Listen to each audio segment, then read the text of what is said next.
तो एपिसोड के स्टार्ट में हमें दिखाया जाता है कि ब्लेड यहाँ पे 1v2 कर रहा होता है एंड वो इजीली उन दोनों को डॉज कर लेता है एंड कोई भी मूव उनको ब्लेड को बिल्कुल भी यहाँ पे इफेक्ट नहीं करता है। तब यहाँ पे अर्नेस्ट बोलती है ब्लेड से कि ब्लेड तुम दूसरों पे इतना भी डाउन मत देखो कि तुम अपना स्वॉर्ड ही ना निकालो, ऐसे तुम डॉज करते रहो, एटलीस्ट तुम्हें फाइट तो करनी चाहिए। एंड तभी ब्लेड बोलता है एक सेकेंड, आज तो कुछ डिफरेंट लग रहा है तुम में। इसको सुनने के बाद यहाँ पे अर्नेस्ट काफी ज्यादा शर्मा जाती है, बोलती डिफरेंट ऐसा क्या लग रहा है, चलो तुम बताओ तो। एंड यहाँ पे ब्लेड सोचने लग जाता है, तभी एक बंदा आता है एंड उसको बोलता है अरे नोटिस करो ना उसके बाल देखो तो। एंड उसके बाद ब्लेड बोलता है कि मेरे को कुछ भी नोटिस नहीं हो रहा है। इसको सुनने के बाद जो दूसरा बंदा रहता है वो बोलता है अरे पागल, उसने अपने बाल का हेयर स्टाइल चेंज करा है। वो ऐसा करते हुए ब्लेड के ऊपर हमला भी कर रहा होता है, लेकिन ब्लेड वो सारे हमले को एकदम से आराम से डॉच कर रहा होता है। एंड वो बोल रहा होता है कि क्या तुम्हें पता नहीं जब लड़के अपने बाल का हेयर स्टाइल चेंज करे तो उसका मतलब क्या होता है, ब्लेड तुम कितने ज्यादा स्टूपिड हो। एंड ये चीज सुन के तो भाई अर्नेस्ट तो पृथ्वी से उठ चुकी थी, उसका भरोसा उठ गया था सब चीजें। फिर अर्नेस्ट बहुत ही उदास होकर बोलती है कोई बात नहीं। फिर सब कुछ नॉर्मल होने के बाद यहाँ पे अर्नेस्ट बताती है ब्लेड से कि देखो वहाँ पे सोफी अकेले फाइट कर रही है एंड सोफी के बारे में काफी चीजें हैं जो मिस्टीरियस हैं एंड ब्लेड मैं चाहती हूँ कि तुम उनको डिस्कवर करो। जिसको सुनने के बाद यहाँ पे ब्लेड जो होता है ना वो यहाँ पे सोफी के पास आता है, उसको बोलता है हाय मेरा नाम ब्लेड है। जिसको सुन के सोफी बोलती है मेरे को पहले से पता है। फिर यहाँ पे ब्लेड बताता है कि तुम हमेशा मुक्को से फाइट करती हूँ, चलो आज मैं तुम्हें स्वॉर्ड चलाना सिखाता हूँ। यहाँ पे सोफी बोलती है क्या ये कमांड है, तो ब्लेड बोलता है ये कमांड नहीं है, ये तुम्हारी मर्जी है, अगर तुम सीखना चाहती हो तो मैं तुम्हें सिखा सकता हूँ। इसके बाद यहाँ पे सोफी मान जाती है एंड ब्लेड यहाँ पे अपनी यहाँ पे स्वॉर्ड निकाल लेता है एंड बोलता है चलो आ जाओ, चलो यहाँ पे ट्रेनिंग करते हैं। एंड सोफी भी यहाँ पे रेडी थी, लेकिन उतनी देर में यहाँ पे इंस्पेक्टर आता है एंड वो बोलता है कि चलो हो गया आज की ट्रेनिंग की काफी टाइम हो गया एंड आज का ट्रेनिंग टाइम यहाँ पे खत्म होता है। जिसको सुनने के बाद ब्लेड बहुत ज्यादा गुस्सा हो जाता है एंड वो इंस्पेक्टर को सुना रहा होता है एंड बगल से यहाँ पे अर्नेस्ट भी सुन रही होती है। बाकी यहाँ पे सारा टाइम खत्म होने के बाद हमें दूसरा दिन दिखाया जाता है जब यहाँ पे सोफी और ब्लेड यहाँ पे स्वॉर्ड प्रैक्टिस कर रहे थे एंड ब्लेड सिखा रहा था कि स्वॉर्ड कैसे यूज करनी है। ब्लेड बताता है कि स्वॉर्ड यूज करने के लिए तुम्हें स्वॉर्ड के एक पर्टिकुलर पॉइंट पे अपनी सारी कंसंट्रेशन लगानी पड़ेगी एंड जब तुम ऐसा करना सीख जाओगे तो तुम्हारी ब्लेड की पावर 100x हो जाएगी। इसको सुनने के बाद सोफी काफी ज्यादा प्रैक्टिस करती है ब्लेड के साथ एंड वो बहुत ही ज्यादा जल्दी ये सारे टेक्निक सीख जाती है जो ब्लेड ने सिखाए थे। इवनिंग तक वो सारे मूव्स यूज कर पा रही थी, उसने अपना कॉन्सेंट्रेशन एकदम इक्वल कर लिया था एंड वो हर आर्मर को एक इजीली स्लाइस कर पा रही थी। एंड यहाँ पे हमें आर्मर्स का ढेर दिखाया जाता है। इसके बाद सोफी ब्लेड से पूछती है क्या इसके बाद मैं अर्नेस्ट को हरा सकती हूँ।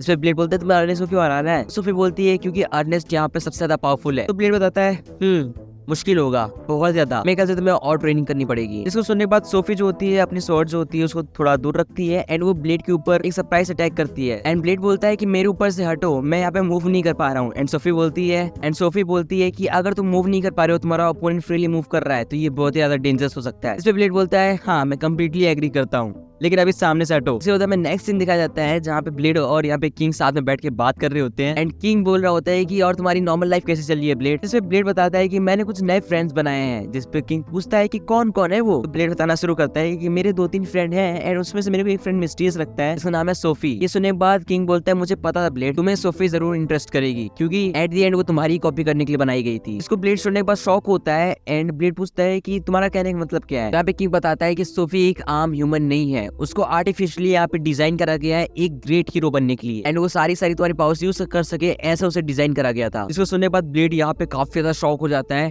एंड वो किंग से बोलता है कि मेरे को पूरी बात बताओ। इसके बाद यहाँ पे किंग सारी बात बताना शुरू करते हैं कि भाई एक टाइम पे एक ऐसी ऑर्गेनाइजेशन थी जिस टाइम दी ग्रेट हीरो की पावर्स को कॉपी करने के लिए यहाँ पे काफी ज्यादा ह्यूमंस पे टेस्ट हो रहे थे एंड उनको आर्टिफिशियली डिजाइन कराया जा रहा था ताकि वो ग्रेट हीरो की पावर यूज कर सके एंड उनमें से एक सोफी थी। फिर हमें किंग बताता है कि सोफी की तरफ 12 प्रोजेक्ट बनाए गए थे जिसमें से सोफी ही सक्सेसफुल हो पाई थी एंड बाकी सब फेल थे। जिसको सुनने के बाद ब्लेड बोलता है ये बहुत ही ज्यादा गलत है एंड वो काफी ज्यादा गुस्सा हो जाता है ब्लेड यहाँ पे। तभी किंग बताता है कि फिक्र मत करो, ये सब मैंने पहले ही रोक दिया है, अब ऐसा कुछ भी नहीं होता है। ब्लेड बोलता है कि ये चीज पहले बतानी थी ना कि ये सब तुम नहीं कर रहे हो। अब हमें बताया जाता है कि किंग ने सोफी को यहाँ पे अडॉप्ट करा था, उसको वहां से उठाया था जंगल में से एंड जब यहाँ पे किंग ने सोफी को बोला था कि अब तुम फ्री हो, अब तुम कुछ भी कर सकती हो, तो यहाँ पे सोफी ने सबसे पहला वर्ड बोला था क्या ये कमांड है। एंड ये सब सुनने के बाद भाई यहाँ पे ब्लेड के ऊपर काफी ज्यादा सदमा पड़ता है कि भाई उसकी कॉपी बनाने के लिए यहाँ पे ह्यूमंस के ऊपर टेस्ट हुए, उनको आर्टिफिशियली डिजाइन करा गया एंड इतने ज्यादा ह्यूमंस यहाँ पे फेल हुए एंड उनको मार दिया गया होगा। अब वो सोचता है कि क्योंकि सोफी को कभी नॉर्मल लाइफ नहीं मिल पाई तो उसको नॉर्मल लाइफ देगा ब्लेड। लेकिन फिर ब्लेड बोलता है ये नॉर्मल लाइफ होती क्या है, क्योंकि ब्लेड खुद जब 3 साल का था तभी से वो यहाँ पे तलवारबाजी कर रहा था एंड डीमंस को मार रहा था, तो उसको भी नहीं पता नॉर्मल लाइफ क्या होती है। तो ये पूछने वो पहुंच जाता है यहाँ पे डॉक्टर के पास एंड उससे पूछता है कि ये नॉर्मल लाइफ क्या होती है, मेरे को बताओ। एंड काफी ज्यादा वो यहाँ पे जल्दी में लग रहा था, जिसको सुनने के बाद डॉक्टर बोलती है तुमको भी ये सब चीजों में इंटरेस्ट आ ही गया ब्लेड। फिर यहाँ पे डॉक्टर बताना शुरू करती है कि नॉर्मल लाइफ जो होती है वो बेसिकली यूथ होती है, जिसको सुनने के बाद ब्लेड बोलता है यूथ ओके, एंड पूरी बात सुने ही बिना ही दूसरे बंदे के पास जाता है एंड पूछता है ये यूथ क्या होता है। यहाँ पे वो बंदा बोलता है यूथ में बेसिकली लव शव करना जाता है, एंड फिर वो बोलता है ब्लेड ओके लव। बाद यहाँ पे अपने फीमेल फ्रेंड्स के पास आता है ब्लेड एंड उनसे पूछता है ये लव क्या होता है। इसमें वो दोनों बहुत ज्यादा एम्बैरेस हो जाती हैं एंड फिर एक बोलती है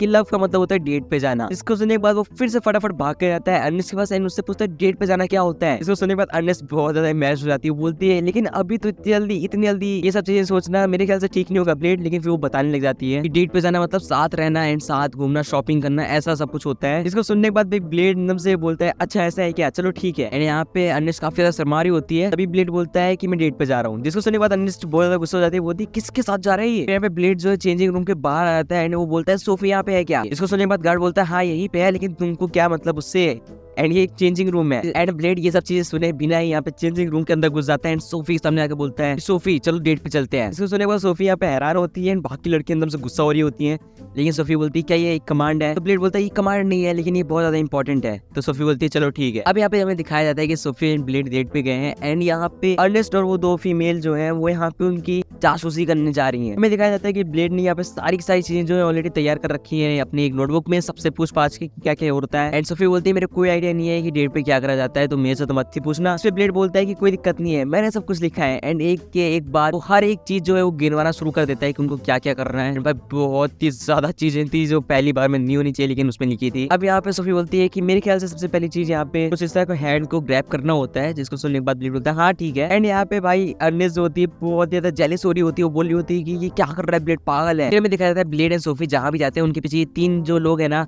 ये हर जगह जासूसी करने गए। सबसे पहले ये लोग नॉर्मल वॉक ले रहे थे तब इनकी जासूसी हुई, फिर जब ये लोग बेंच पे बैठे आइसक्रीम खा रहे थे तब इन लोग की जासूसी करी इन लोगों ने। जब ब्लेड एंड सोफी यहाँ पे लेक के पास से गुजर रहे थे तो ये लोग पानी के अंदर छुपे हुए थे स्विम सूट पहन के। यहाँ पे सोफी बोलती है कि मेरे को फिशेस को यहाँ पे खाना खिलाना है, जिसको सुनने के बाद ब्लेड बोलता है चलो कोई दिक्कत नहीं, ये वैसे मेरी यहाँ पे डायरी मैंने नोट तो नहीं करा है लेकिन चलो कोई बात नहीं। उसके बाद वो पूरा एक बकेट लेते हैं खाने का एंड उसको उसी लेक में रोड देते हैं। इसके बाद यहाँ पे जो तीनों लोग रहते हैं ना उनको सांस नहीं आ रही होती है एंड तब तक ब्लेड और सोफी वहां से निकल जाते हैं। फिर हमें नेक्स्ट सीन दिखाया जाता है जहाँ पे वो लोग आर्केड खेलने आए थे एंड जहाँ पे 5 की रेटिंग वाला जो गेम होता है ना वो लोग खेलते हैं। जैसे ही खेलते हैं वो पूरी मशीन ही तोड़ देते हैं। इसके बाद ब्लेड एंड सोफी से निकल जाते हैं, लेकिन ये तीनों मैनेजर से माफी मांगती है सॉरी हमने तुम्हारी मशीन तोड़वा दी। फिर हमें नेक्स्ट सीन दिखाया जाता है जहाँ पे इन लोगों को नारियल पानी पीना था, लेकिन नारियल पानी में एक ही स्ट्रॉ था वो कपल वाला एंड वो दोनों उसी से पीते हैं। एंड जैसे ही ब्लेड का जो यहाँ पे फेस है वो सोफी से टच होता है ब्लेड दूर हो जाता है एंड उसका जो हार्ट बीट है वो बढ़ जाती है। इसको सुनने के बाद ब्लेड बोलता है ये हो क्या रहा है, मैंने ऐसा कुछ फील नहीं करा। एंड यहाँ पे अन्नेस हो रही होती है, वो पागल हो रही होती है कि क्या हो रहा है ये, वो भी मेरे सामने। एंड भाई अन्नेस बहुत ज्यादा बेकाबू हो रही थी, तो यहाँ पे वो दो लड़कियों ने उसको आइसक्रीम खरीद के दी, जिसके बाद वो शांत हो गई एंड वो आइसक्रीम के मजे उठा रही थी। लेकिन जब तक वो आइसक्रीम के मजे उठा रहे थे ब्लेड एंड सोफी यहाँ से खिसक लेते हैं। फिर हमें मालूम पड़ता है क्योंकि ब्लेड एंड सोफी यहाँ पे लेट हो रहे थे तो वो लोग यहाँ पे बिल्डिंग्स को कुछ इस तरह से भाग के दौड़ रहे थे। एंड भाई वो लोग काफी लंबी लंबी जंप्स लगा रहे थे एंड बहुत इजीली वो लोग अपने नेक्स्ट स्पॉट पे पहुंच गए, जो कि उन लोग का लास्ट स्पॉट होने वाला था। अब ये एक लेक था एंड ब्लेड बोलता है कि मैंने सुना है ये एक लेजेंडरी लेक है। इसको सुनने के बाद सोफी बोलती है हो सकता है, मेरे को तो कोई लगता नहीं है। फिर सोफी बोलती है थैंक्स तुमने मेरे लिए जो भी कुछ करा, लेकिन मेरे को एक बात पूछनी है, तुमने ये सब मेरे लिए क्यों करा? हाँ मैंने तुम्हारे लिए कुछ नहीं करा एंड तुम ये सब क्यों कर रहे हो? इसके बाद ब्लेड बोलता है क्योंकि तुम मेरी फ्रेंड हो। सोफी बोलती है फ्रेंड?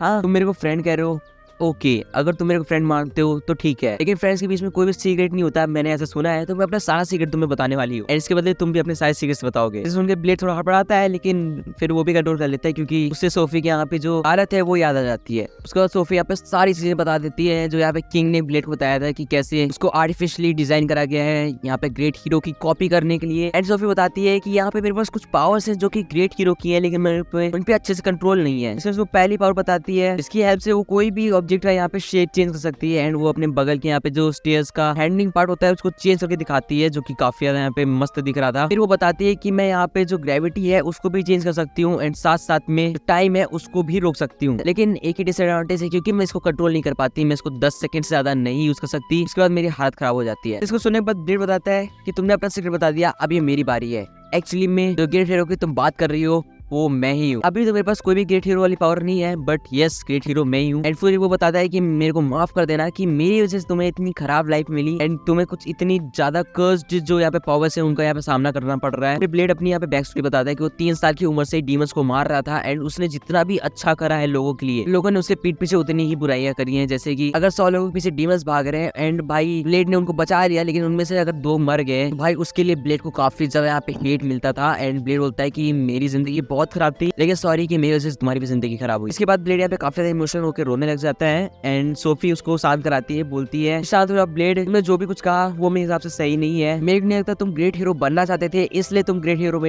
मेरे को लगता है कि तुम पहले से ही हीरो थे। इस काम के लिए तुम्हें नेचर ने चूज करा था, तुमने नहीं चूज करा था। तुम्हें बाय डिफॉल्ट यहाँ पे हीरो का ही दर्जा देके भेजा गया था। एंड यहाँ पे सोफी बताती है कि फिक्र मत करो, जो भी तुमने बोला ईट के बारे में वो सब मेरे हिसाब से गलत है, क्योंकि मैं कहीं भी गई हूँ वहाँ पे मेरे को ग्रेट हीरो की यहाँ पे तारीफ ही सुनने को मिली है। इसको सुनने के बाद ब्लेड यहाँ पे थोड़ा सा खुश तो होता है एंड सोफी ये भी बताती है कि मैंने तुम्हारी इतनी तारीफ सुनी है ना कि ना कहीं मेरे को ग्रेट हीरो की तरह ही बनना था एंड मेरे को पता था कि मेरे को ये पावर्स मिली है तो उसका मैं अच्छा इस्तेमाल करूंगी। एंड फिर वो दोनों प्रॉमिस करते हैं कि वो अपना सीक्रेट जो है वो अपने बीच में रखेंगे एंड किसी को भी नहीं बताएंगे। एंड यहीं पे ये वाला एपिसोड एंड हो जाता है। गाइस तुम लोग को ये वाला एपिसोड कैसा लगा कमेंट्स में बताना एंड सब्सक्राइब कर दो, मेहनत लगती है। बाकी यार मैं मिलता हूं नेक्स्ट अमेजिंग वीडियो में, टिल देन गुड बाय।